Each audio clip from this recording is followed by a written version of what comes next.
আসসালামু আলাইকুম। কি অবস্থা সবার? সবাই কেমন আছেন? ওই দিন তালের বড়া বানিয়েছিলাম, আমরা সেটাই ভিডিও করে রেখেছিলাম, ভাবলাম আপনাদের সাথে শেয়ার করি। এটা ঠিক রেসিপি শেয়ার করছি না, জাস্ট আমি বানিয়েছিলাম সেটা আপনাদের সাথে শেয়ার করা। যেহেতু একটা পেজ আছে, ভিডিও দিতেই হয়, তো টুকিটাকি যতটুকু পারি যখন ভিডিও করে রাখি সেটাই শেয়ার করি।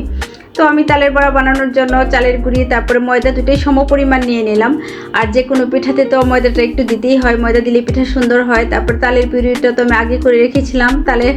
তালের পিউরি কীভাবে বের করছি সেটাও কিন্তু অনেকগুলো ভিডিও দেওয়া হয়েছে। যাই হোক, তো আমি তাল দিয়ে দিলাম, চিনি দিয়ে দিলাম, তারপর হচ্ছে নারিকেল কোড়া দিয়ে দিব। আর তালের পিঠা মানে তো নারিকেল কোড়ানো দিতেই হবে। তো সব কিছু দিয়ে আমি কিন্তু বেকিং পাউডারও দিয়েছি, সেটা স্কিপ হয়ে গেছে। তো পিঠাতে কিন্তু একটু বেকিং পাউডার দিলেও ভালো হয়। তো আমি সব কিছু সুন্দর করে মেখে নিচ্ছি। তারপর আধা ঘন্টার মতো কিন্তু এরকম ডোটা আমি রেখে দিব। তারপর তো আমি একটা প্যানে তেল দিয়ে, তেলটা যখন খুব বেশি গরম না, হালকা গরম হয়েছে, তখনই কিন্তু আমি তালের বড়াগুলো দিয়ে দিচ্ছি। আর এই তো আমি ভেজে নিচ্ছি। তো এই সিজনে কে কে তালের বড়া খেয়েছেন আর এখনও খান নাই, সবাই কিন্তু কমেন্টে জানাবেন।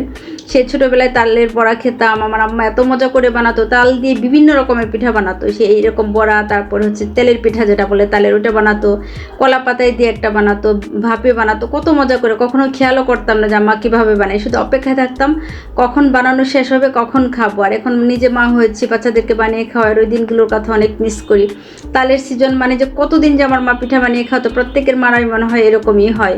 তো যাই হোক, এই তো আমার তালের বড়াগুলো কেমন হয়েছে সবাই কিন্তু কমেন্টে জানাবেন। খেতে কিন্তু অনেক বেশি মজাদার হয়েছিল। আল্লাহ হাফিজ সবাইকে।